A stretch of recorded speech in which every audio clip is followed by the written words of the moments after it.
सभी को। तो हम लोग सी सेट में एक पोर्शन रहता है इंटरपर्सनल कम्युनिकेशन का यूपीपीसीएस में, उसको देखने जा रहे हैं। वैसे तो सामान्य तौर पर हम लोग इसके क्वेश्चंस बिना पढ़े ही कर सकते हैं, लेकिन मेरा ऐसा अंडरस्टैंडिंग है कि करीब करीब 22 क्वेश्चन 20 क्वेश्चन आते हैं यूपीपीसीएस में इंटरपर्सनल कम्युनिकेशन में, ठीक है, जिसमें हम लोगों से नियर अबाउट 5 क्वेश्चन 6 क्वेश्चन गलत हो जाते हैं, लाइक मेरे से हो जाते हैं, ठीक है। तो इस बार ना हो, इस वजह से इसको करने की कोशिश कर रहा हूँ। आप लोग देख सकते हैं अगर आपको इसकी ज़रूरत हो तो, ठीक है। तो शुरू करते हैं। देखो, इसमें पहला क्वेश्चन कह रहा है कि जब कोई व्यक्ति कोई मैसेज रिसीव करता है तो वो अपने आप से क्या पूछता है। अपने आप से पूछता है कि ये जो मैसेज आ रहा है वो ट्रस्टवर्दी है या नहीं है ना, सोर्स उसका जो है ट्रस्टवर्दी है या नहीं। तो दोनों इसके ऑप्शन सही हैं, ठीक है। देन अगला क्वेश्चन आता है, do you like working. This question is an example of. ये एक ओपन एंडेड क्वेश्चन है, ठीक है। तो ओपन एंडेड क्वेश्चन का मतलब ये होता है जहाँ पे आप बाउंड्री आपकी नहीं होती, आप चाहें तो इसको बता सकते हैं हाँ और ना में, और आप इसको डिस्क्राइब भी कर सकते हैं, ठीक है। देन तीसरा क्वेश्चन निकल के आता है, what type of communication is a press release. तो वो पब्लिक कम्युनिकेशन के अंतर्गत आता है, ठीक है। Then rational decision making model रहता है। तो लास्ट स्टेप इसका क्या होता है, selection of the best alternative, यही होना चाहिए, ठीक है, यही होता है। देन एक क्वेश्चन ये है कि डेल्फी टेक्निक की ग्रुप डिसीजन मेकिंग में लाइक मेन कैरेक्टरिस्टिक क्या होती है। तो रिटन कम्युनिकेशन इसकी मेन कैरेक्टरिस्टिक्स होती है। अब देखो, इसे ऐसा क्वेश्चन है जिसको आप नहीं कर सकते हैं अगर आप जान नहीं रहे होंगे, ठीक है ना, गलती होने के अपार संभावना है।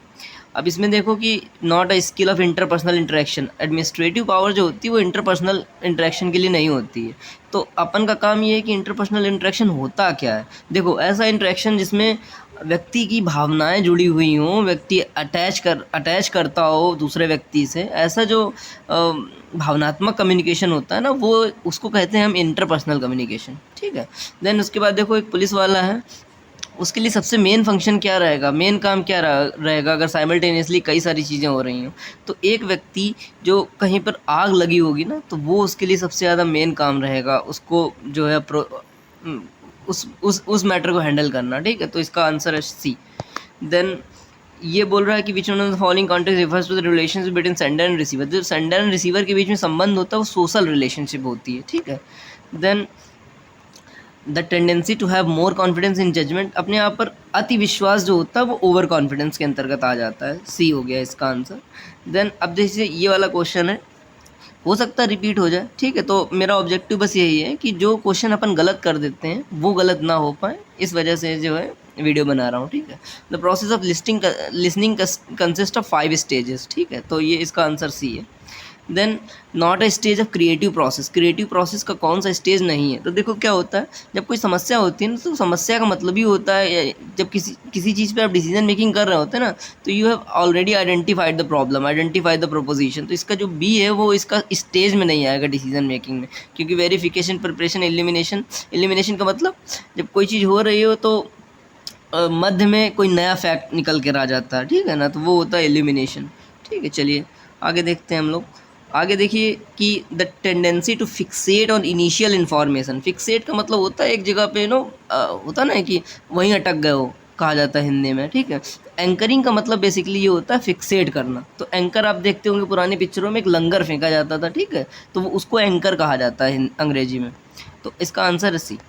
देन उसके बाद एक क्वेश्चन ये है कि feature of the group discussion का कौन सा फीचर नहीं है। तो जो कंसेंसस है ना, वो मैंडेटरी नहीं है। ग्रुप है तो इसका मतलब ज़रूरी नहीं कि हमेशा वहाँ पे कंसेंसस हो, ठीक है। तो इसका जो डी आंसर है।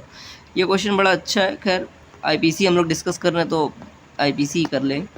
देन उसके बाद ये क्वेश्चन देखिए, characteristics of the problem situation. तो जो साइज़ ऑफ द प्रॉब्लम होता है ना, वो प्रॉब्लम सिचुएशन का करेक्टरिस्टिक नहीं होता, ठीक है। तो आंसर इसका ए है। देन ये देखिए कि जो नॉइज़ होती है वो डिस्ट्रैक्ट करती है, ठीक है, ये भी हो गया। देन ये वाला देखिए, characteristics of the problem solver. तो जनरलिटी ऑफ सोल्यूशन स्टेप्स जो है वो प्रॉब्लम सॉल्वर की करेक्टरिस्टिक्स नहीं होती है, ठीक है। तो आंसर बी। देन जो कलर होता है किसी भी व्यक्ति का, उसके कम्युनिकेशन में उस कोई रोल प्ले नहीं करता है, ठीक है। बैरियर ऑफ इफेक्टिव कम्युनिकेशन, तो उसको बैरियर नहीं माना जाता है कलर को, ठीक है। तो ठीक है। उसके बाद ये देखिए, decision occurs as a recreation. Decision making occurs as a recreation to problem. तो रिक्रिएशन मतलब होता है खेलना, मनोरंजन करना, ठीक है। अगर समस्या के साथ मनोरंजन करेंगे तो आपका डिसीजन जो डिसीजन मेकिंग अच्छी रहेगी। Then decision making quality of choices influenced by, तो जो डिसीजन मेकिंग होती है वो किससे इन्फ्लुएंस होती है, जो परसेप्शन से डिसीजन मेकिंग इन्फ्लुएंस होती है, ठीक है। उसके बाद ये देखिए कि which of the following is widely recognised and accepted style of interpersonal communication. Assertiveness जो होती है वो इंटरपर्सनल कम्युनिकेशन की स्टाइल नहीं होती। असर्टिवनेस का मतलब कि यू नो बीइंग डिक्टेटरशिप जो तरीका होता है वो इंटरपर्सनल कम्युनिकेशन का मेथड नहीं होता है। देन रूटीन अप्रोच जो होता है ना, ट्रेडिशनल मीन्स ये होता है which approach of the decision making involve solving problem using traditional means, तो उसको रूटीन अप्रोच कहा जाता है, ठीक है।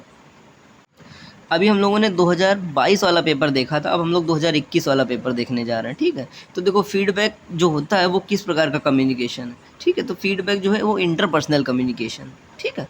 देन उसके बाद ये देखिए, अब not a way of thinking, way of thinking क्या नहीं है, ठीक है। तो इसका आंसर मैंने तो एनाग्राम ही किया था, ठीक नहीं, मैंने एनाग्राम नहीं किया था। मुझे ऐसा लगा था कि एनाग्राम होना चाहिए, सॉरी एनाग्राम तो होता है कि मतलब कि थिंकिंग का जो है तरीका है ना। एक टीवी सीरीज़ है ब्लाइंड स्पॉट, बहुत अच्छी सीरीज़ है, आप देखना चाहें तो देख सकते हैं। उसमें एनाग्राम इस्तेमाल किए गए हैं। तो फिलहाल इसमें आंसर जो है डी है, एनाग्राम को इन्होंने कंसिडर नहीं किया है, ठीक है, थिंकिंग में। देन अगला देखिए कि which of following is the basic method of effective behavioural change. अब देखिए ये क्वेश्चन है इफेक्टिव बिहेवियरल चेंज, इसमें लिखा इफेक्टिंग बिहेवियरल चेंज, तो किस पे इफेक्ट कर रहा है, दूसरे पे या खुद पे, ऐसी कन्फ्यूजन हो सकती है। अगर दूसरे पे हो रहा है तो उसका आंसर है कम्युनिकेशन, अगर खुद पे हो रहा होता है तो रिदमिक एवेल्यूएशन होना चाहिए, ठीक है। तो यहाँ पर जो है इफेक्टिंग बिहेवियरल चेंज जो है दूसरे के हिसाब से बोला गया, इसलिए आंसर इसका ए है, ठीक है। ऐसी कन्फ्यूज़न जो है एग्जाम्स में हो जाती हैं। The problem solving process is essentially an excursion through. Problem solving क्या होता है, जो प्रॉब्लम स्पेस में घूमने का जो है, एक्सकर्जन का मतलब होता है सैर सपाटा, ठीक है। तो प्रॉब्लम स्पेस में सैर सपाटा करते हैं तो प्रॉब्लम सॉल्व हो पाती है।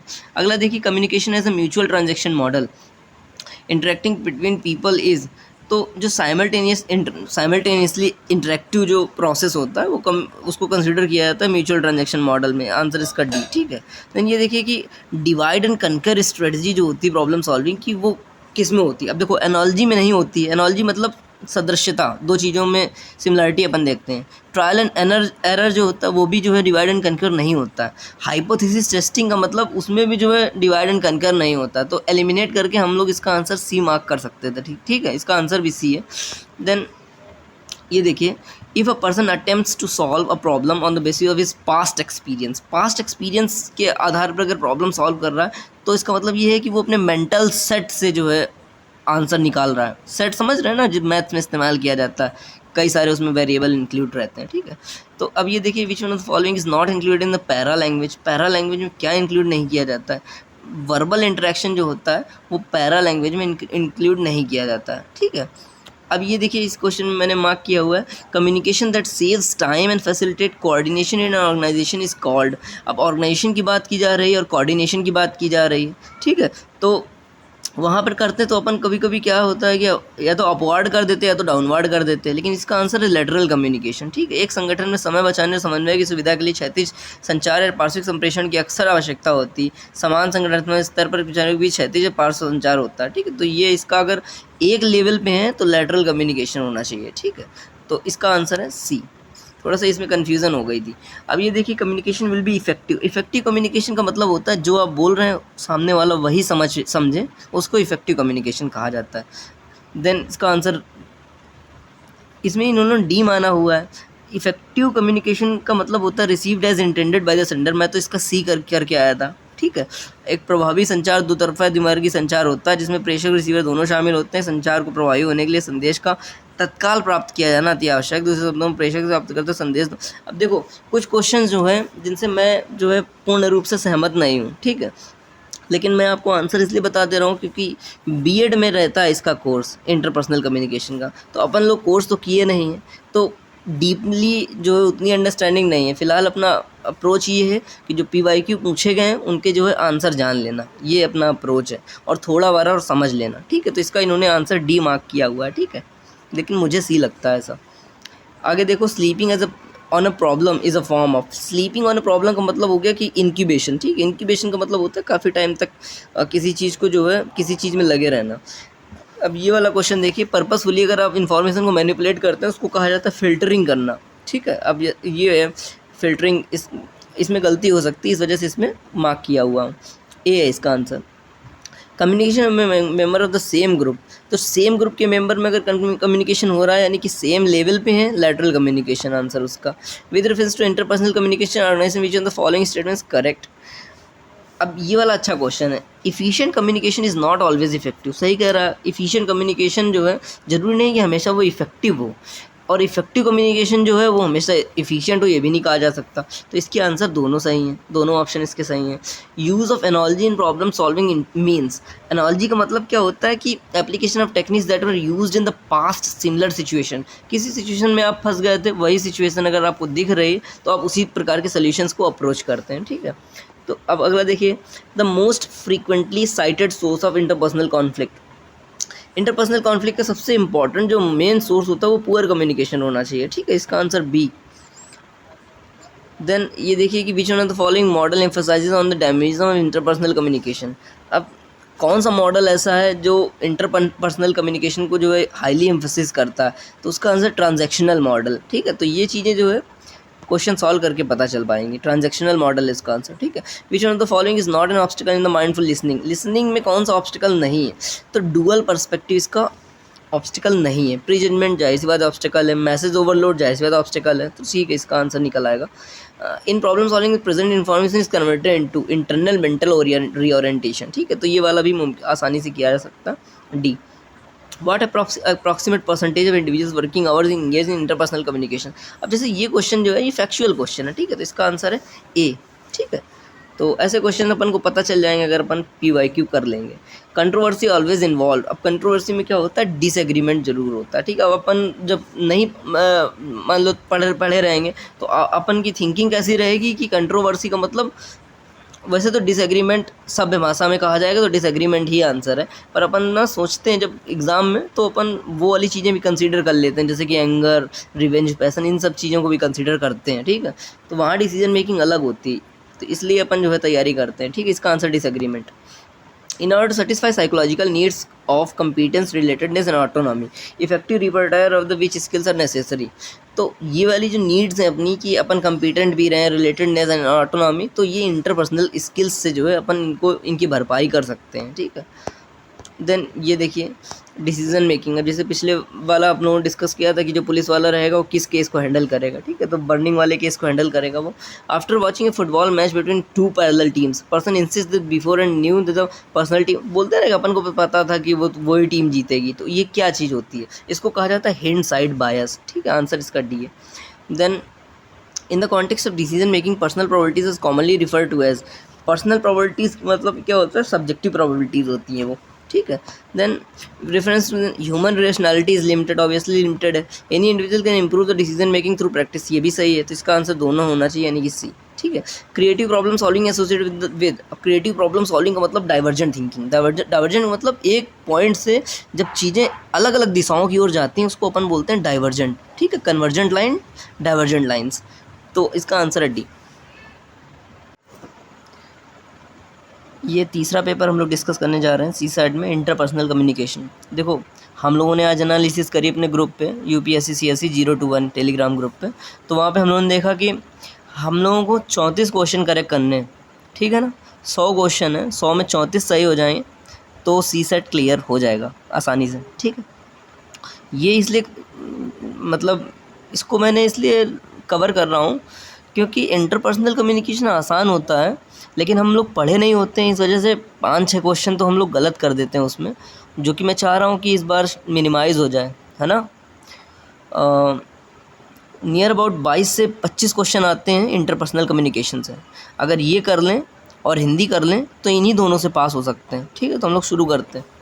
देखो एक चीज़ और है, इंटरपर्सनल कम्युनिकेशन जो है B.Ed का कोर्स है, लेकिन एक बार हम लोग इसको करेंगे ना तो इससे बहुत सारे शब्द हैं जो हम लोगों को रिपीटेडली मिलेंगे और इस वजह से फेमिलियरिटी इंक्रीज़ होगी, ठीक है। अगर आपने नहीं किया तो आप यहाँ से कर सकते हैं, अदरवाइज़ आप बुक से भी कर सकते हैं, ठीक है। तो हम लोग शुरू करते हैं। देखो लास्ट वाले पेपर में हम लोगों ने देखा था interpersonal barrier in the communication, उसमें एक क्वेश्चन था, ठीक है। अगेन फिर से रिपीट हुआ है क्वेश्चन बैरियर वाला, ठीक है। सेम क्वेश्चन नहीं है बट कॉन्सेप्ट देखो। Which of the following is not an interpersonal barrier in organisation communication, किसी ऑर्गेनाइजेशन में कम्युनिकेशन के प्रति कौन सा जो है इंटरपर्सनल कम्युनिकेशन में बैरियर नहीं है? इन्होंने आंसर बताया एथनोसेंट्रिसिज्म। बट वास्तविकता में अगर मैं इसको करता एग्ज़ाम में तो हम कंफ्यूज हो जाते कि एथनोसेंट्रिज्म बैरियर है कि नहीं है, क्योंकि रियल लाइफ में एथनोसेंट्रिसिज्म इज़ अ बैरियर। आप नॉर्थ ईस्टर्न इलाकों में जाएंगे ना, तो एथनोसेंट्रिसिज्म किस प्रकार बैरियर बनता है आप देखेंगे वहाँ पर, ठीक है। फॉरेनर करार कर दिए जाएंगे आप आराम से। तो लेकिन यहाँ पे इसका आंसर ए है, ठीक है, क्योंकि हम लोग कम्युनिकेशन की बात कर रहे हैं, कम्युनिकेशन के रेफरेंस में ये बैरियर नहीं है। चलो आगे बढ़ते हैं। Highest degree of communication openness is found in, तो highest degree of communication openness कहाँ फाउंड होती है? तो मेटा कम्युनिकेशन उसको कहा जाता है। मेटा कम्युनिकेशन जो है वो एक सेकेंडरी कम्युनिकेशन का टाइप है, ठीक है।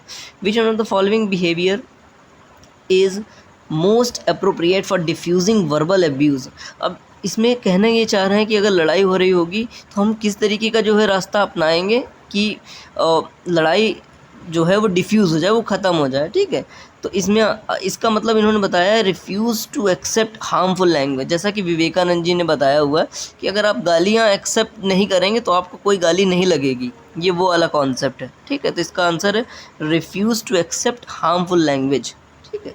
देन अब ये देखिए कि प्रॉक्सीमिक्स क्या होता है। प्रॉक्सीमिक्स का जो है एक नॉन वर्बल कम्युनिकेशन का टाइप है, ठीक है। तो इसका आंसर है डी, ठीक है, non verbal communication. The key element for the effective interpersonal communication, effective interpersonal communication के लिए सामने वाले का सुनना बहुत ज़रूरी है, ठीक है। तो आंसर इसका जो है सी है। देखो लेकिन एक्चुअल पेपर में जो है आप ऐसे आसानी से नहीं कर पाएंगे, वहाँ पे आपको डिडक्ट करना पड़ेगा आंसर, ठीक है। तो आप हमेशा देखिए कि एलिमिनेट करके आंसर जो है निकालने की कोशिश करिए। इफेक्टिव कम्युनिकेशन के लिए एब्स्ट्रैक्शन जो है, डिसेंसिटाइजेशन, ईगो सेंट्रिक रीइंफोर्समेंट, तो जो आपको अप्रोप्रिएट लगेगा वही आंसर करिएगा, ठीक है। एक्टिव लिसनिंग जो है इसमें इसका आंसर है कि इफेक्टिव इंटरपर्सनल कम्युनिकेशन के लिए क्या ज़रूरी है। ऑर्गेनाइजेशनल इकोलॉजी जो है वो किससे रिलेट करती है? तो लेटरल कम्युनिकेशन से ऑर्गेनाइजेशनल इकोलॉजी रिलेट करती है। अब लेटरल कम्युनिकेशन पिछले 3 साल से क्वेश्चन आ रहा है इसके ऊपर कोई ना कोई, ठीक है। तो lateral communication is an important part. Paralinguistic communication, अब पिछले साल इसके ऊपर एक क्वेश्चन आया, ठीक है, पैरालिंग्विस्टिक कम्युनिकेशन के ऊपर एक क्वेश्चन आया। तो विच one of the following is the paralinguistic communication में क्या होता है? देखो पैरालंपिक आपने सुना होगा, ठीक है। तो जो लोग विकलांग होते हैं, हैंडीकैप होते हैं, उनके संदर्भ में बातचीत की जा रही है। पैरा जहाँ पर आप शब्द देखेंगे तो वो आप जो है डिफरेंटली एबल पीपल से जोड़ सकते हैं उसको। इसका आंसर है टोनल पिच। हर आदमी की पिच अलग होती है, बोलने का तरीका अलग होता है, तो उससे जो है वो लोग पहचान जाते हैं। In which type of communication network there is likelihood of emergence of group leader. बोल रहा है कि कौन सा ऐसा कम्युनिकेशन है जिसमें ग्रुप लीडर इमर्ज होकर निकलता है, ठीक है। But lower satisfaction among the member of the group, but ज़रूरी नहीं कि ग्रुप के मेंबर्स में जो है सेटिस्फैक्शन हो। तो जो व्हील टाइप जो ग्रुपिंग होती है, जैसे एक बंदा व्हील में बैठा रहेगा सेंटर पे और वो डिस्कशन को मॉडरेट करता रहेगा, ठीक है, तो वो जो है emergence of the group leader वहाँ पे जो है कंसिडर किया जाता है, ठीक है। अब ये देखो ऑर्गेनाइजेशनल साइलेंस जो होता है इन अपवर्ड कम्युनिकेशन, तो ये फ़िल्टरिंग का जो है मेथड रहता है ऑर्गेनाइजेशनल साइलेंस। फ़िल्टरिंग के ऊपर लास्ट ईयर एक क्वेश्चन और आया हुआ था। फ़िल्टरिंग कहाँ इस्तेमाल की गई? जहाँ पे इन्फॉर्मेशन को मैनिपुलेट करना होता है, ठीक है। ऑर्गेनाइजेशनल साइलेंस, इन्फॉर्मेशन मैनिपुलेशन, ये अगर वर्ड देखेंगे तो आप इनको फ़िल्टरिंग से रिलेट करिएगा, ठीक है। Which one of the following is not a form of passive listening. Passive listening का कौन सा जो है पार्ट नहीं है। तो अगर following not a form of positive listening, तो पॉजिटिव लिसनिंग कब नहीं होती है? अगर आप जो है जजमेंटल हो जाते हैं तो वो पॉजिटिव लिसनिंग कैसे हो गई? आप बात ही नहीं सुन रहे हैं, आप अपनी बात करने लग जा रहे हैं, ठीक है। तो वो जो है आंसर इसका डी है। Which of the following is not a communication barrier. Communication barrier क्या नहीं है? Dyadic archetypes. अब जैसे ये वाला शब्द है, ये हम लोगों को नहीं पता है कि इसका मतलब क्या है, ठीक है। तो बोला हुआ है कम्युनिकेशन बैरियर जो है नॉट अ कम्युनिकेशन बैरियर। तो जो है परसेप्शन कम्युनिकेशन बैरियर होता है, इन्फॉर्मेशन ओवरलोड होता है, कल्चरल डिफरेंसेस होता है कम्युनिकेशन बैरियर। तो जब एलिमिनेट कर दे रहे हैं तो आपको यही बच जा रहा है, डायडिक आर्केटाइप्स। अब ये देखिए कि in the communication process successful transfer of message can be check. Successful transfer message हुआ कि नहीं हुआ वो फीडबैक से चेक होता है, और वो क्या है? वो इंटरपर्सनल कम्युनिकेशन का टाइप है। Cross departmental committees are the form of. अब जैसे क्रॉस डिपार्टमेंटल कमिटीज़ हैं, अपन सोचेंगे तो लगेगा कि यार ये लेटरल कम्युनिकेशन का तो पार्ट होना नहीं चाहिए, लेकिन ये लेटरल कम्युनिकेशन का ही पार्ट है, क्रॉस डिपार्टमेंटल कमिटी, ठीक है। अब ये देखिए, ऑल मैन आर मोर्टल, तो ये यूनिवर्सल अफर्मेटिव है, सब लोग इस बात से जो है सहमत रहते हैं।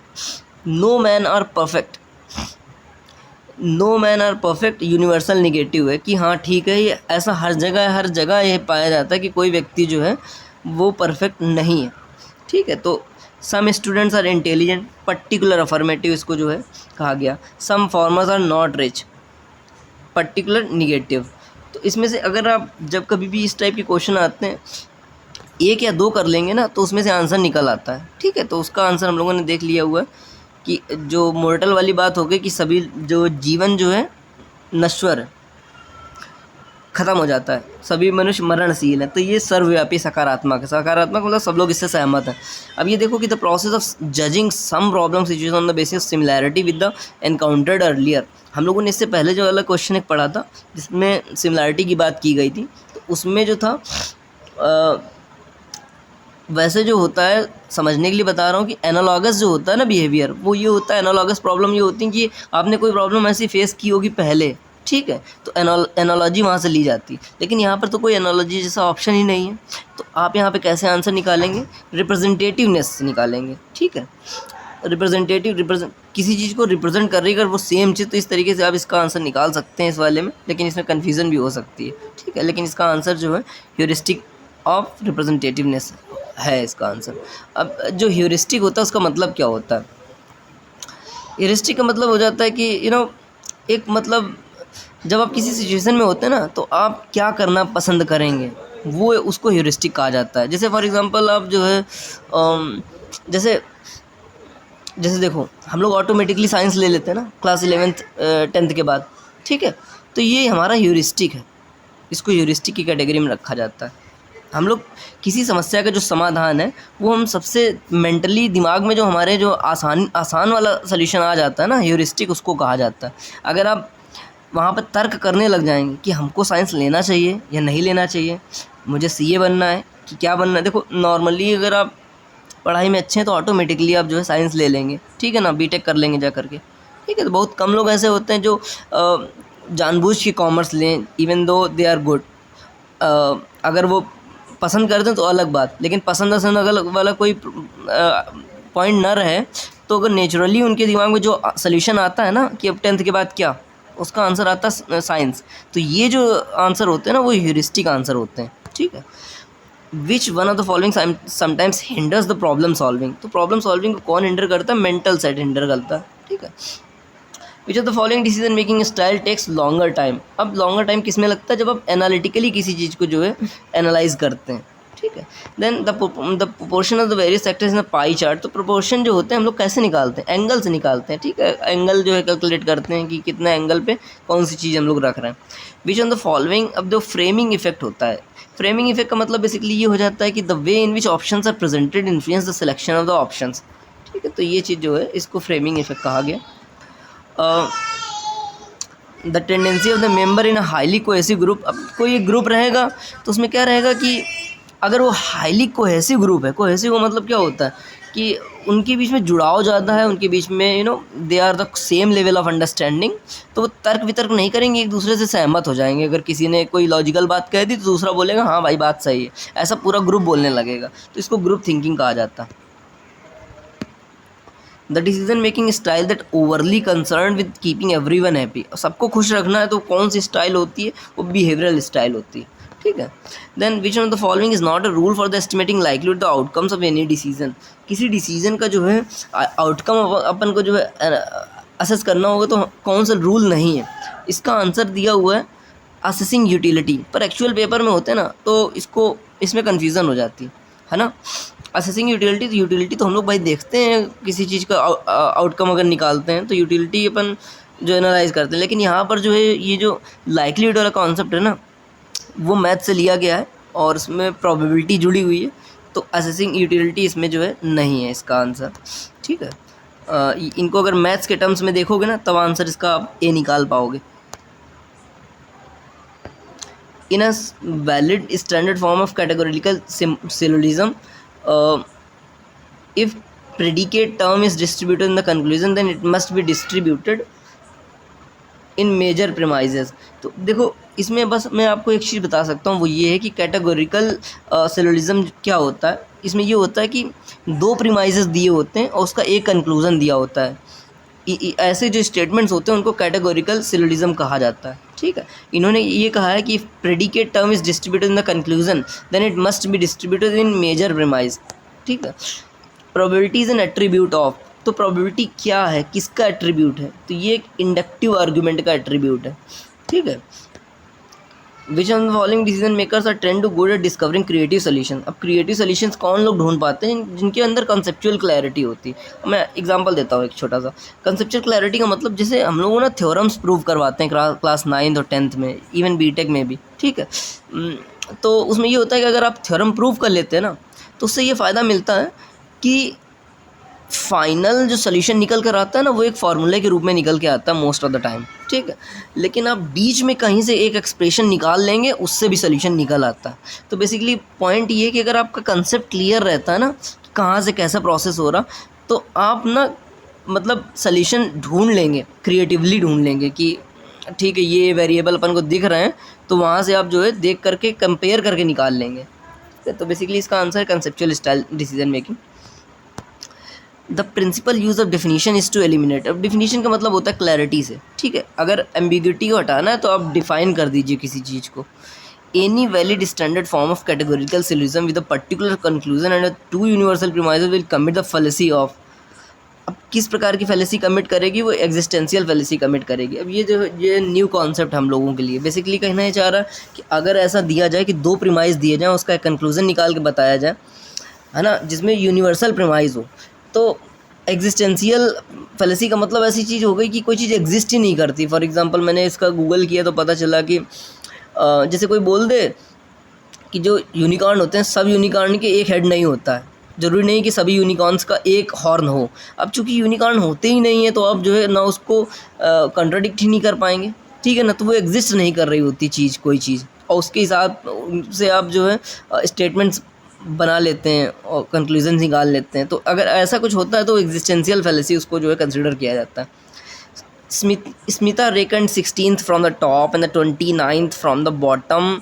ये थोड़ा मैथ्स का क्वेश्चन हो जाएगा। Among these who have pass in examination. सोचो कुछ लोगों ने एग्ज़ाम पास किया, मान लेते हैं x लोगों ने पास किया, उन x लोगों को हम लोग एक रेखा में रख लेंगे, ठीक है। जो स्मिता है वो शुरुआत से जो है कितने नंबर पे है, 16वें नंबर पे, और नीचे से 29वें नंबर पे है। तो जब कभी भी किसी व्यक्ति की सेम पोजीशन ऊपर से और नीचे से बता दी जाती है, तो आप उसका पोजीशन नंबर कैसे निकाल सकते हैं, यानी कि टोटल कितने लोग हैं कैसे निकाल पाएंगे। दोनों को जोड़ करके एक घटा दीजिए। एक क्यों घटा रहे हैं, क्योंकि सेम व्यक्ति को 2 बार आपने काउंट कर लिया, ठीक है। अभी बोल रहा है कि कुछ लोगों ने जो है पेपर नहीं दिया और कुछ लोग अनुत्तीर्ण हो गए, ठीक है। तो मतलब इस आसानी से निकल आएगा कुल मिला करके।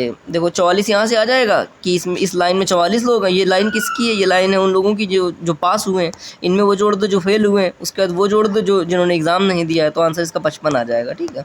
तो ये हम लोग को 3 साल का जो है CSAT में इंटरपर्सनल कम्युनिकेशन का हम लोगों ने पेपर कवर कर लिया है। Hope it helps. थैंक्स।